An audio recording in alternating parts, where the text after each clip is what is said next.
All right, so let's look at this next think pair share. Of course, give this a try on your own and check your answers. So a sample of 106 body temperatures has a mean of 98.2 degrees Fahrenheit, a standard deviation of 0.62 degrees Fahrenheit. Construct a 95% confidence interval estimate of the mean body temperature of all healthy humans. Does the common use of 98.6 degrees Fahrenheit seem to be a reasonable estimate of the mean body temperature? And pardon me while I go ahead and make this correction. Okay. All right. So does the common use of 98.6 degrees Fahrenheit seem to be a reasonable estimate of the mean body temperature? So let's look at our given information. So it says a sample of 106. So that means we have a sample size of 106. And the sample mean is 98.2. All right, and the sample standard deviation is 0.62. Construct a 95% confidence interval. So that means we have a confidence level of 0.95, which means we're going to have a significance level of 0.05. And if we divide the significance level by 2, because we need a two-tailed distribution for our confidence intervals, then we're going to have an area of 0.025 in each tail. Uh, so does the common use of 98.6 degrees Fahrenheit seem to be a reasonable estimate? Okay, so we'll address that here in a minute. The first thing to notice is of all the information that was given to us, the population standard deviation of the mean body temperature, I'm sorry, not mean, the body temperature.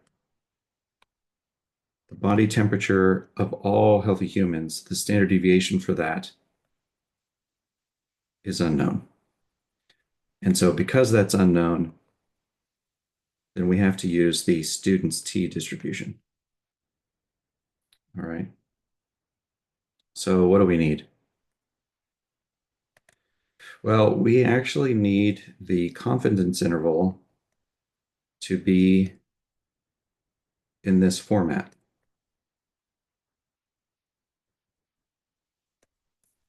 Because what this question is asking us for is, does 98.6 fit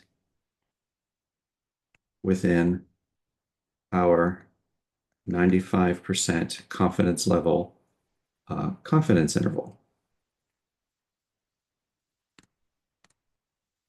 All right, and to better see if 98.6 fits, it's going to be useful to know the lower bound and the upper bound to see if it's 98.6 fits between those two numbers. All right, so out of everything, we've already got the sample mean that was given to us. So we're good there. What we have to do is calculate the error bound for the mean. And I'm just using different terminology here, okay? But it just means the same as margin of error.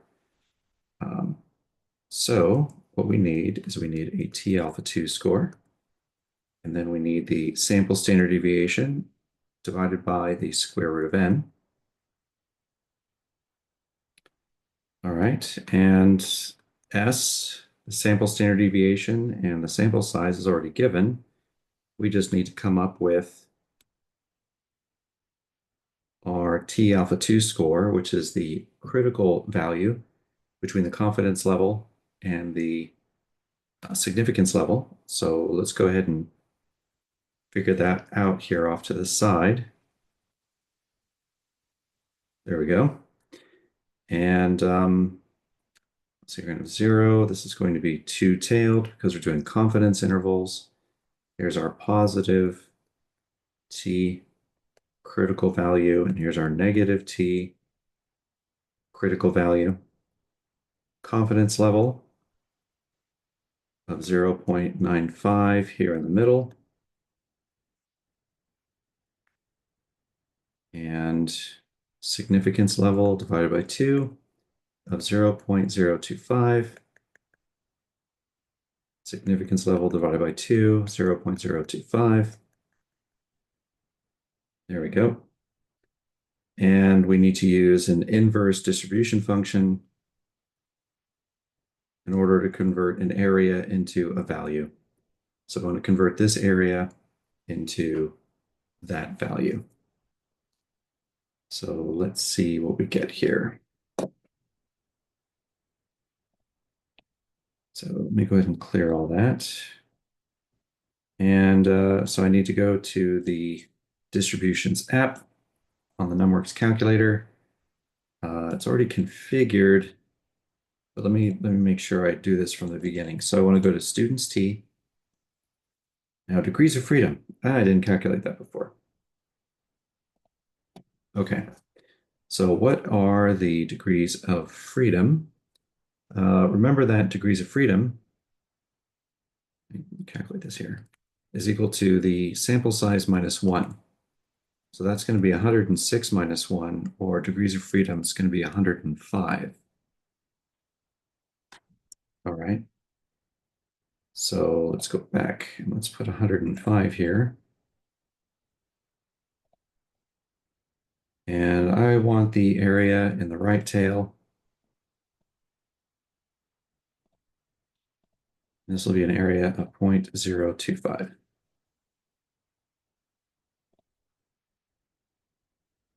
Okay, so we've got 1.9828 and some change. I'm going to go ahead and store this into variable t, capital T. Oops. Oh, I know. I need to put shift arrow to store. Okay. Now shift alpha T. There we go. All right. So that's safely stored away. Let me come over here to Texas Instruments. Go ahead and clear all that. Now let me show you a little trick. So I could just use inverse norm, and inverse norm here, I'm going to put 0.025. Oh, not inverse norm. I need more coffee. I need inverse T. Oh, I quit. Okay, inverse T. Here we go. Okay, so we need 0.025 and 105 degrees of freedom. Hit paste. Gives us a number. And then I'm going to multiply that times -1 to make it positive. And then I'm going to store that in variable T. And I think since this is an online calculator, let's see here. I can see what the variables are. So here, capital letter T has this value of 1.98218,521, so on and so forth. Okay, so that's the fully accurate version of this inverse T that it calculated. But let me show you something here. So I'm going to go ahead and actually erase this capital T. And it should have, there we go. So now I've effectively erased it by making it 0. What I did with my program, with my inverse T program, is, you put in your area. You see where it says calc value with this right triangle, this triangle pointing to the right, like an arrow to the right in T. I have this program set to automatically take whatever T score is calculated and put it in T. So if I put this in and I put in 105 and I put right tail Okay, it's going to chew on that. And this value of 1.982, it's the same value that we had before, but it automatically stores it in variable t. So you don't have to take that extra step.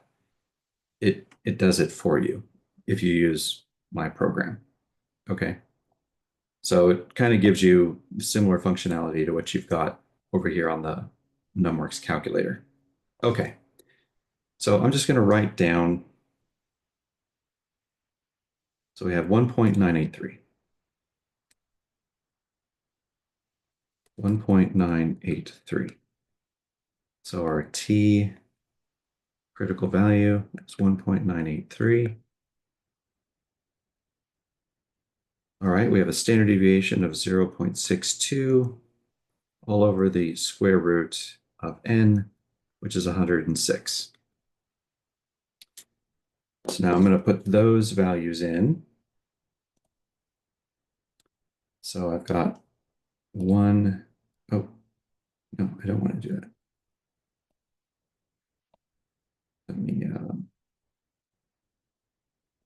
put this. Okay, so I want to put t, because I've got a t-score, times, I think that was 0.62 divided by the square root of 106, right? Let me double check. Let's see, 0.62 square root of 106. Okay, that looks good. So now let me come over here, numworks calculator, go to calculation, and then I can hit Shift Alpha 6, and I'll put a T, and I want 0.62 divided by the square root of 106. Right parentheses, execute. It should give us the same answer. Okay, 0.119. So we have error of 0.119. All right. So what we want to do is we want to take this average, this sample mean of 98.2. Here, let me do it this way. So this is what we've got. We have 98.2 plus and minus 0.119. Okay, so this is one way to write our confidence interval, but we need to write it in this form so that we have a lower bound and an upper bound, and then we can see if 98.6 is going to fit in between those two numbers. Okay, so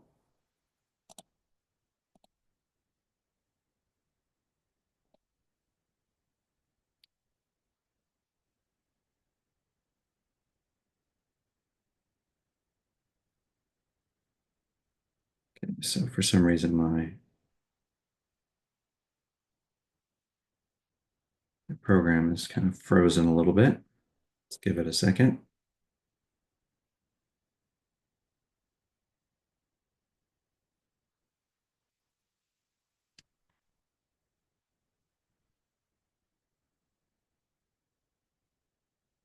So I don't quite know what it's doing here, which is worrying me a little.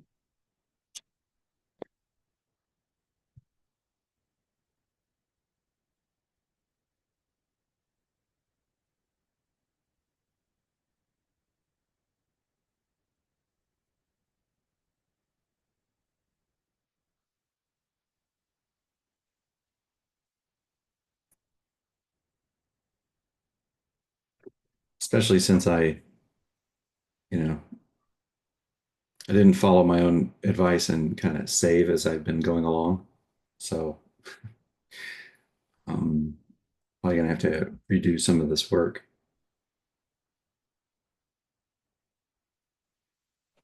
I don't know why it's not.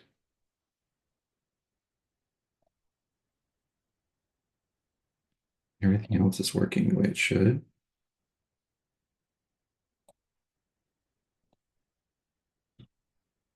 There we go. Okay, let me go ahead and save. Give me a second to save.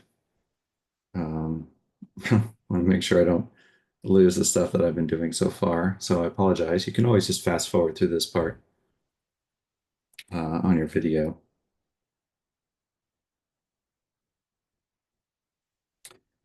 Yeah, let me wait.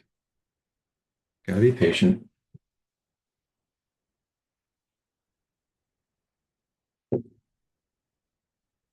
It's a big file, so it takes a while to save.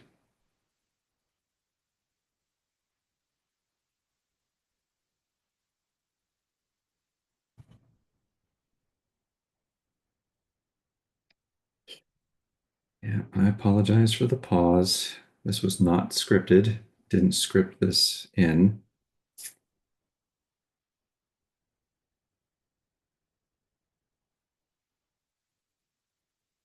There we go. Okay, so let's keep going. So we're going to have 98.2 minus 0.119 and 98.2 plus 0.119. Well, 98.2 plus 0.119 is a little easier to calculate in our heads. That's going to be 98.319 and 98.2. Let me see here. Let's do 98.2 minus maybe our answer, 98.08.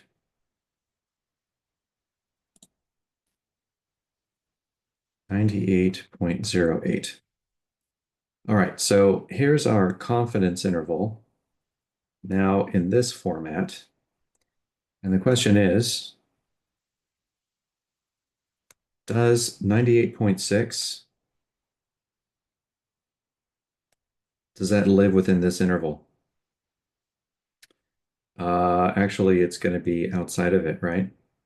Because if we've got 90, oops, what am I thinking? If we've got 98.08 as a lower bound, and then we've got 98.3 as an upper bound, right? 98.6 is going to be up here outside of our interval. So the question earlier was, does the common use of 98.6 degrees Fahrenheit seem to be a reasonable estimate of the mean body temperature?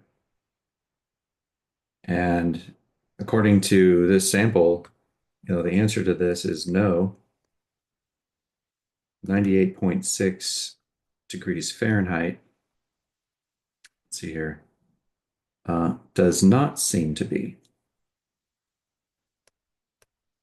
does not seem to be a reasonable estimate